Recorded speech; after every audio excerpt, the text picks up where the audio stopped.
Telangana assembly ప్రత్యేక సమావేశం ప్రారంభం. మాజీ ప్రధాని మన్మోహన్ సింగ్కు నివాళులు అర్పించిన శాసనసభ. సింగ్ గారి మృతి పట్ల సంతాప ప్రతిపాదన గౌరవ ముఖ్యమంత్రి గారు.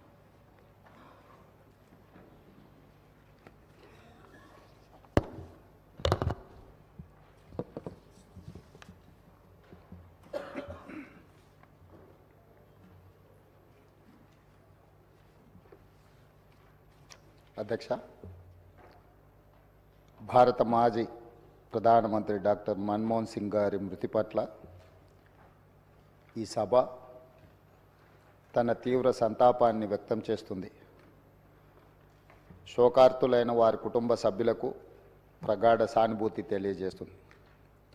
అంతర్జాతీయ ప్రఖ్యాతి పొందిన ఆర్థికవేత్త డాక్టర్ మన్మోహన్ సింగ్ గారు భారతదేశానికి తన విశిష్టమైన సేవలను అందించారు. కేంద్ర ప్రభుత్వ ప్రధాన ఆర్థిక సలహాదారుగా, భారత రిజర్వ్ బ్యాంక్ గవర్నర్గా, ప్రణాళికా సంఘం